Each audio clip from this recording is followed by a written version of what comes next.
Supreme কোর্টের নির্দেশে 2016 সালের স্কুল সার্ভিস কমিশনের পুরো প্যানেল বাতিল, আর তার ফলে চাকরি হারালেন প্রায় 26,000 শিক্ষক শিক্ষিকা। গোটা রাজ্য জুড়ে তোলপাড় এই নির্দেশের পর।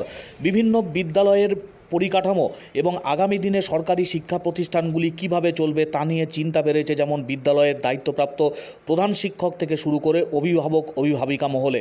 অভিভাবক অভিভাবিকারা তারা চিন্তায় পড়েছেন সন্তান সন্ততিদের ভবিষ্যৎ নিয়ে। এমনিতেই প্রত্যেকটি সরকারি শিক্ষা প্রতিষ্ঠানে শিক্ষক শিক্ষিকাদের সংখ্যা কম, ছাত্রছাত্রী অনুপাতে শিক্ষক শিক্ষিকাদের সংখ্যা কম থাকায় বিদ্যালয়ের পঠন পাঠন এমনিতেই বিঘ্নিত হচ্ছিল বিভিন্ন সরকারি শিক্ষা প্রতিষ্ঠানে। এবার সুপ্রিম কোর্টের নির্দেশে একসঙ্গে প্রায় 26,000 শিক্ষক শিক্ষিকার চাকরি বাতিল হলো। পূর্ব বর্ধমানের জামালপুর ব্লকের একাধিক শিক্ষা প্রতিষ্ঠানের একাধিক শিক্ষক শিক্ষিকার চাকরি বাতিল হয়েছে সুপ্রিম কোর্টের নির্দেশে। কালনা কাছড়া বিদ্যালয়, বাণীনিকেতন রঙ্কিনী মহিলা বিদ্যালয় এবং সেলিমাবাদ উচ্চ বিদ্যালয়ের একাধিক শিক্ষক শিক্ষিকার চাকরি বাতিল হয়েছে সুপ্রিম কোর্টের নির্দেশে। সুপ্রিম কোর্টের নির্দেশ আসার পরই বিভিন্ন শিক্ষক শিক্ষিকারা তারা কার্যত মুখ লুকিয়ে নিয়েছেন। বিদ্যালয়ের দায়িত্বপ্রাপ্ত যে সমস্ত প্রধান শিক্ষক পরিচালক কমিটি রয়েছে তারা কার্যত বেশ কিছুটা হতাশ হয়ে পড়েছেন।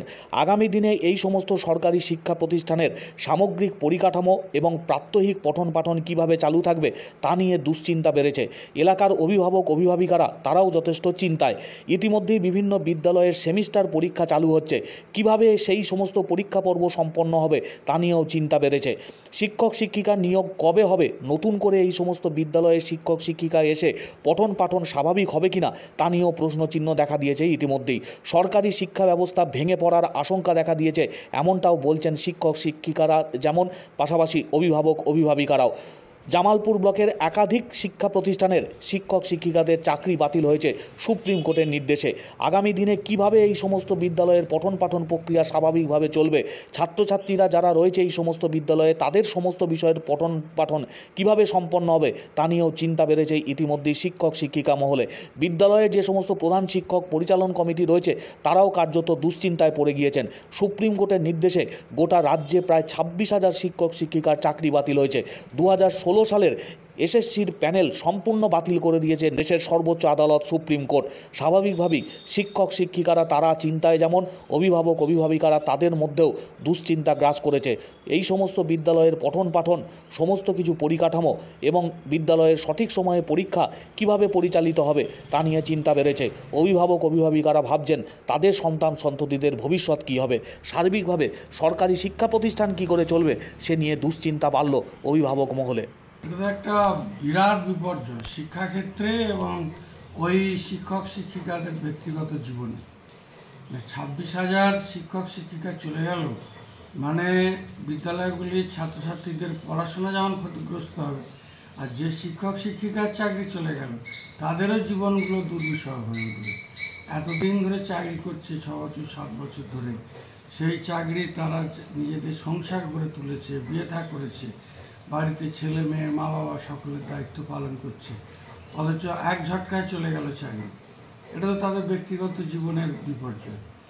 আর এই বিদ্যালয়গুলো, এক একটা বিদ্যালয় সাবজেক্ট টিচার একজনই, এমনও আছে, সে চলে গেল, তার মানে 9, 10, 11, 12 সেই সাবজেক্টের পড়ানোর কেউ নেই। এটা একটা বিরাট ক্ষতি হয়ে গেল পড়াশোনার জগতে, মানে বলার ভাষা নেই এমন অবস্থা এখন হয়ে গেল। মানে প্রভাব খুব খারাপই পড়বে, কারণ ওখানে পড়াশোনাটা তো কিছুটা ক্ষতি হবেই, এবং একটা দুটো সাবজেক্ট, বিশেষ করে দুটো সাবজেক্ট, যে দুটো সাবজেক্টের টিচারের এরকম বিপর্যয় হলো, সেই দুটো সাবজেক্টে মার খাবে, পড়াশোনার ছেলেরা ক্ষতিগ্রস্ত হবে। আমার স্কুলে 2 জন ছিল, এবং একজন ভূগোলের আর একজন হচ্ছে ফিজিক্সের। এখন এই বাতিলের পরিপ্রেক্ষিতে আমাদের স্কুলটা অনেকটাই মানে অসুবিধার মধ্যে পড়বে। ফিজিক্স সাবজেক্টটা চালাতে পারবো কিনা পরবর্তী ক্ষেত্রে সেটাও একটা সংশয়ের মধ্যে পড়ে গেছে। আর দ্বিতীয়ত হচ্ছে যে সমস্ত টিচারগুলো বাতিল হয়ে গেল তাদের পরিবাররা এখন কি ভাবছে সেই কথাটা চিন্তা করে আমরা খুবই মর্মাহত। আর যে টিচারগুলো আমাদের বাতিল হয়েছে সত্যিকারের মানে উপযুক্ত মানে শিক্ষক, তারা এত সুন্দর মানে ক্লাসে পড়াতেন, মানে এত সুন্দর বিহেভিয়ার তুলনা করা যায় না। কানলাকান্দা হাই স্কুল 4 জন শিক্ষক শিক্ষিকা ছিলেন, একজন ক্লার্ক ছিলেন, আচ্ছা, টোটাল 5 জন। তো সায়েন্সের 2 জন ছিলেন, সায়েন্সের ছিলেন, ফিলোজফির ছিলেন, ইতিহাসের ছিলেন। প্রভাব তো পড়বেই, কারণ একটা স্কুল থেকে 5 জন স্টাফ বেরিয়ে যাওয়া মানে স্কুলটা চালানোই তো আমার পক্ষে দুর্বিষহ হয়ে উঠবে। কারণ এতগুলো টিচারকে ছাড়া একটা স্কুল তো চালানো এমনিতেই মানে যে পোস্টগুলো ফাঁকা আছে সেইগুলোতে এখনও টিচার নিয়োগ হচ্ছে না, তার উপর আবার 5 জন স্টাফ একটা স্কুল থেকে চলে যাওয়া মানে তো বিশাল ক্ষতি, স্কুলের ক্ষতি, স্টুডেন্টদের ক্ষতি। কারণ স্টুডেন্টরাই সবচেয়ে বেশি সাফার করবে। আমার স্কুলে 750-এর উপর স্টুডেন্ট রয়েছে। শিক্ষক শিক্ষিকা ওই প্যারা টিচার নিয়ে মোটামুটি 19 জন বেরিয়ে গেছে। সেই স্কুল চালানো তো সম্ভব, মানে কি করে সম্ভব হবে সেটাই এখন বুঝতে পারছি না, যে আগামী দিনে কীভাবে স্কুল চালাবো। দেখুন 2016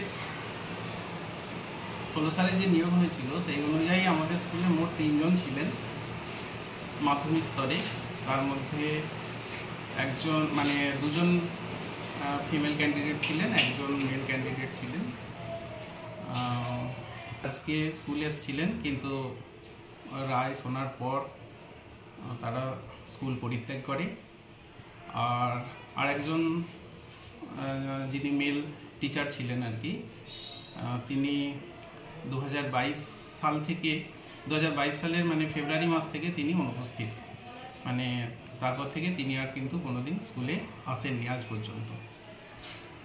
ফলে একসঙ্গে 3 জনকে আমরা মানে এইভাবে প্যানেল বাতিল হওয়ার কারণে, চলে যাওয়ার কারণে আর কি আমাদের ক্লাস নেওয়ার ক্ষেত্রে তো মারাত্মক সমস্যা হচ্ছে। ছেলেরা সামনে ইউনিট টেস্ট পরীক্ষা রয়েছে, সিলেবাস শেষের ব্যাপার রয়েছে। ফলে সেই সমস্ত ব্যাপারগুলো বর্তমানে মানে ব্যাপার নিয়ে আমরা বর্তমানে খুবই চিন্তিত আর কি।